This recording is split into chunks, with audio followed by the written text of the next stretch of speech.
Thanks, Mohammed. Can I commence by acknowledging the traditional owners of the land on which we meet, the Gadigal people of the Eora Nation? Can I pay my respects to their elders past and present?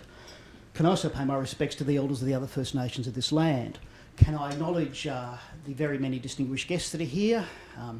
As a matter of protocol, I should acknowledge those of my parliamentary colleagues that I've been able to see so far: Michelle Rowland, Barbara Perry, Tony Issa, Melanie Gibbons, the Honourable John Robertson, the Leader of the Opposition, Shaukat Muslimani. And ladies and gentlemen, can I thank the Affinity Intercultural for inviting me once again to be a co-host of this event. This is about, I think, the 8th year I've been involved in this role. Affinity do extraordinary work. They have been doing that work quietly, effectively and usefully for a very long time, and they add a great deal to the texture and the diversity and the good sense of parts of Sydney.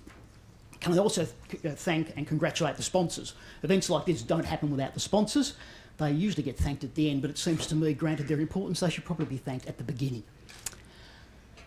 It is interesting to have an event like this in the State Parliament, the centre of New South Wales democracy. It talks about something about the centrality of our cultural diversity, about the significance that culturally diverse events have in this state.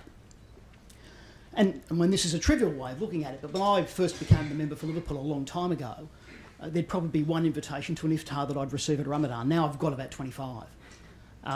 That's, as I say, at one level a trivial comment. At another, it says something about how not so much how much more diverse, but how much more accepting of diversity we've become. That it is seen as entirely sensible and reasonable for members of Parliament to be invited to iftar dinners here, there and everywhere. That's a good thing. It's a very progressive thing. It reflects the cultural diversity of this state. There's a tendency amongst Australians to cut down tall poppies. That's irritating for politicians, but it's actually a very democratic thing.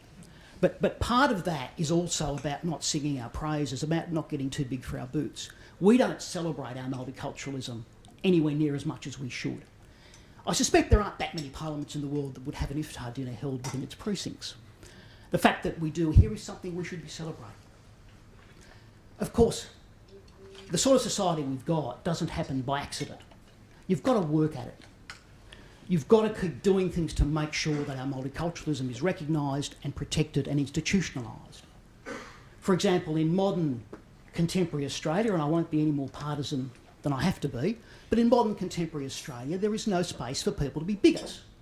And there is no space for parliamentarians to say they think people should be able to be bigots.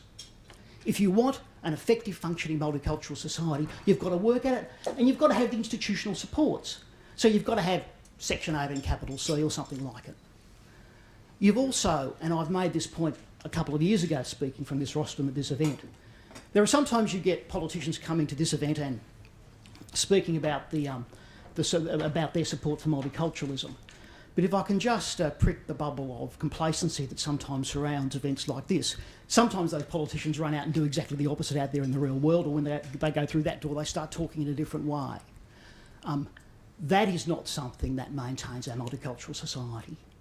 We need to have people that not only support the institutional structures that have sensible views, but maintain them not only when they're at iftar dinners, but when they are out there in the real world dealing with the rest of the community.